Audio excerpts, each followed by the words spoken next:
Hi everyone, welcome back to Evermore YouTube channel. It's Chris back with the Aftermath. This is the show that we do after the dust has settled from the post-match reaction to Newcastle United's most recent game of football, if you can call it that. The bore draw down at Ellen Rowe. I think most of us fell asleep during that game. It was dross, absolutely dross. My opinion on that has not changed at all, but I've got some concerns about the team, to be honest with you, and I'm going to kind of unpack it here in the Aftermath. I mean, we've called this Y5. That's probably my biggest concern. The minute I saw 5 at the back, I was completely deflated. I had flashbacks of Everton at home the last game of last season that I was at, and that was one of the most miserable, crappiest games of football I've ever been to. And I don't understand why Eddie Howe has deployed this tactic against a team that has no creativity and no goal threat. That's Leeds United's fans' own words, by the way. I don't understand why Eddie Howe has deployed those tactics against a team like Leeds United. That was manna from heaven from them. All I had to do was rattle in amongst our midfield, which Sean Longstaff did very well, and nullify our play, which they did very well. We were terrible in that game. We really, really were. And there was a lot of concerning performances. I'm going to do the player ratings video later. But real concerns for me in terms of players just not putting it in. Now, I don't know if it was a hangover from Monday, because the players definitely ramped it up to almost 130-40% against Liverpool, especially when they went down to 10 men. They gave everything in that game. I don't know whether that's just burnt them out for this game, or whether they just can't get up for these games. We've had these problems for years at Newcastle, certainly under Eddie Howe, where against Man City, Liverpool, Arsenal, Manchester United, even though they're dross, it's still Man United, we raise our game. We're up for it. Chelsea as well, we're up for it. We're ready. Spurs.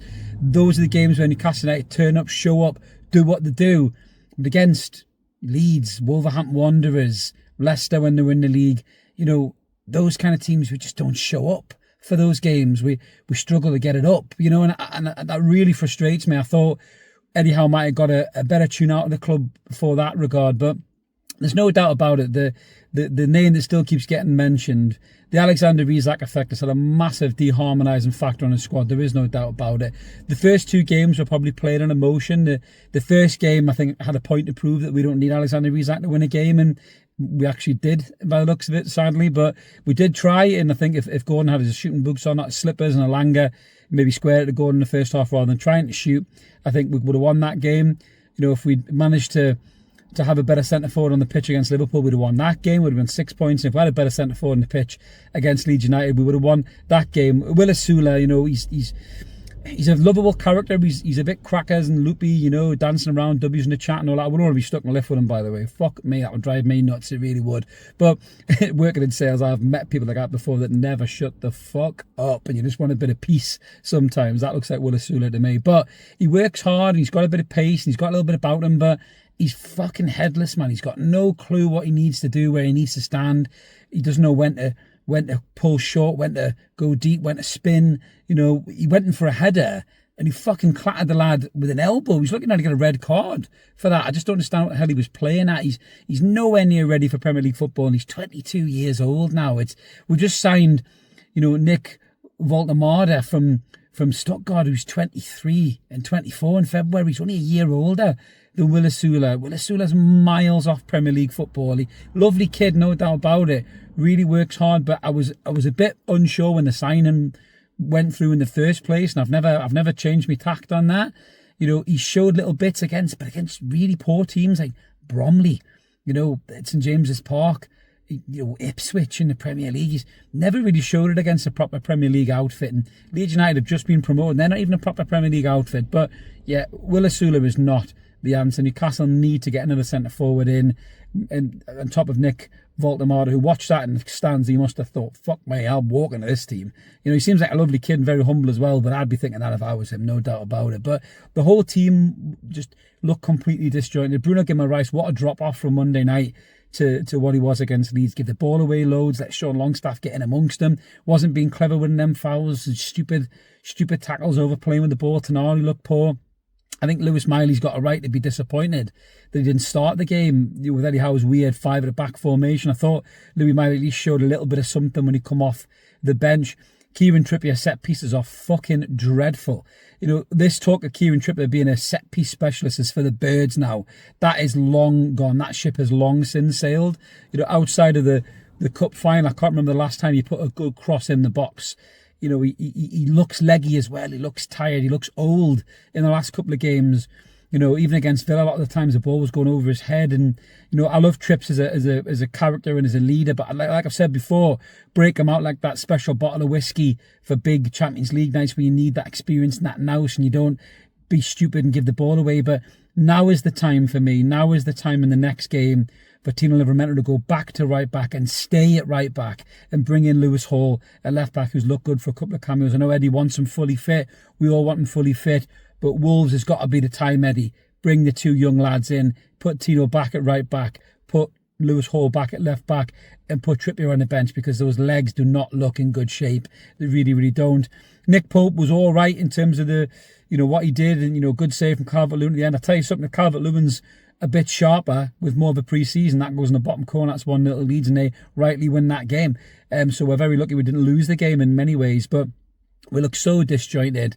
And what was disappointing as well, Harvey Barnes and Anthony Elanga drop from the starting lineup, come off the bench and do precisely fuck all as well. Really, really poor showing from the two of them. I'm a little bit concerned about Elanga. Rapid, unbelievably quick, but awful touch. Lacks awareness, lacks composure. Crossing's not great. Final ball's not great. Control's not great. You know, I think he's going to need a bit of time to bleed into the side. I'm not going to write him off like a lot of people have done on social media. But Jacob Murphy, for all of his faults, at least tried to score a couple of goals against Leeds. You know, he looked better. I know he's a little bit short of fitness, but for me, Jacob Murphy, he's too many Jacobs in the fucking team. Jacob Murphy has to start against Wolves for me, because I just thought that, Elanga was really poor, really, really poor. Outside the Liverpool game, I've not really seen anything from him that's made me excited about him as a player yet, really. So that is concerning. Jacob Ramsey did look good. The other Jacob, he did look good. Wasn't sure what position he was playing in, because Tino seemed to be out wide on his own. But he looked exciting. He looked busy. Maybe he comes in against Wolves. He went off on an injury. Hopefully it's not too serious injury, and we've got the international break for him to get over it. So hopefully he comes back into the starting lineup against Wolves. I think Joe Linton might be back for that as well. I'd be very tempted to put either Ramsey or Joe Linton on the left wing. And you know, if Joe Linton's still out, I'd bring Lewis Miley into midfield. And, you know, against Wolves, we're going to have loads more of the ball. They're going to sit in the low block and want us to break them down. And I think we need players who can play with the ball. And if you have Miley, Tonali and Bruno, they can all play with the ball. Joe Linton on the left-hand side for that power, that running, that pace, that aggression, or Ramsey out there for his creativity. Joe Linton's not good in games like that. He's not great on the ball, so I'd be happy to see Joe Linton on the bench, really. I know a lot of people are giving Lewis Miley shit. I thought he did well when he come on. He needs a run of games. He needs to have more confidence in his play. He was grown into the game when he come on. It was very easy sideways, backwards passing for probably the first 10, 12, 15 minutes. But then after that, he started to look for balls down the channels and over the top, and I thought Lewis Miley was coming into the game a little bit more. If he started the game, it would have been interesting to see how he would have got a hold of that midfield, because I thought Bruno was massively poor today, and Tonali was way off the pace as well, and you needed somebody to grab the game by the balls. I'm not saying a 19-year-old lad would do that, but you know, we needed something in there. But one thing is for damn sure, this team needs a centre forward ASAP. They need to have Nick Voltemada in this starting lineup, or Johan Visser, if he signs. One of the two needs to come into this starting lineup to give us a focal point, because we have nothing, absolutely nothing. Both of those teams could have played till next Saturday and wouldn't have scored a goal, I think. But, you know, with Calvert-Lewin came on, he was rusty as hell. You could hear his knees creaking, but at least they had a goal threat at that particular point. We had nothing. And Will Osula is just not the answer, guys. He really, really isn't. If you know, Voltemada's in now, and if Visser comes in, you know, I could easily see Will Osula going out on loan, or maybe even a permanent deal away from the club. And that sounds a bit harsh, but I just don't think he's ever going to make it as a Premier League centre forward. I really don't. Might be good for FA Cup ties and things like that, but he's not going to be a Premier League centre forward, guys. I'm sorry, I've said it. You know, 22 years old, just doesn't have the focus or the kind of discipline to play that role. He's all over the place. He really, really is. And, you know, people are getting too enthralled by his lovable character to forget the fact that he's not that good of a footballer. I'm sorry, he really isn't. But it was a concerning performance. Leeds were there for the take, and I think Eddie set it out way too negatively. I think if we set out as a 4-3-3, I think we'll win that game, whatever it may be. But fuck me, the set pieces, you know, going back to Kieran Trippier, the set pieces are awful.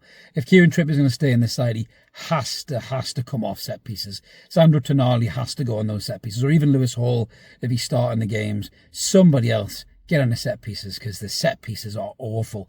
We've got a 6'7" centre-half. We're a big side. We're just signing a 6'6" centre-forward, and we can't put a corner in the box, man. It's absolutely fucking terrible. It really, really is. That needs to get sorted out. I don't know what this set-piece coach is doing. Making nice cups of tea, maybe, you know, or he organises card games and tells jokes, as Roy Keane says, but he's not doing a fucking job by the looks of it, because those set-pieces are stinking. Absolutely stinking. People have worked out what we do. There's no innovation there. There's no creativity. And that's something this side lacks massively, just to finish up on this.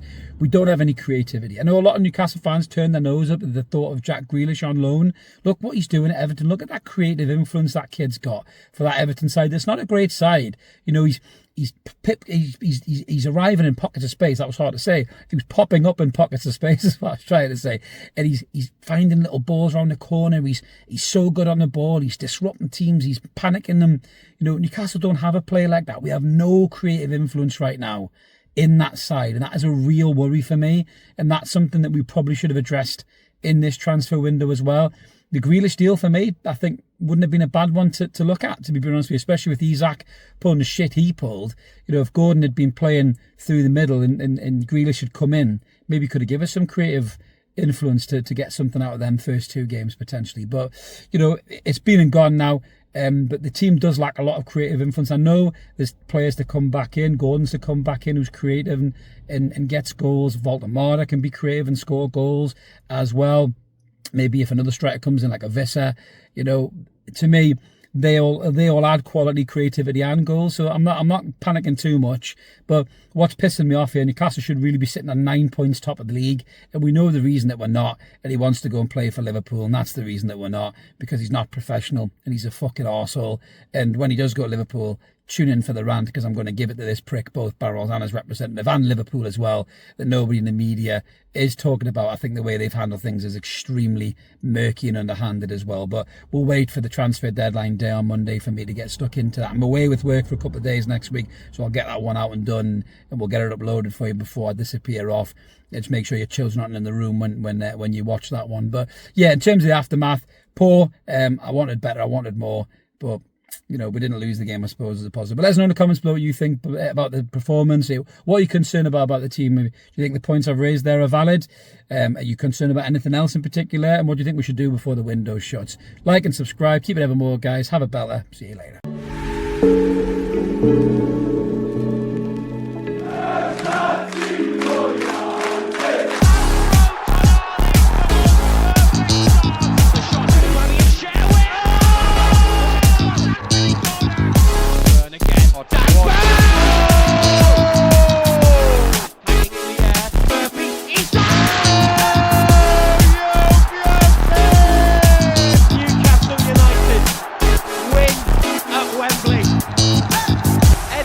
Heroes celebrate.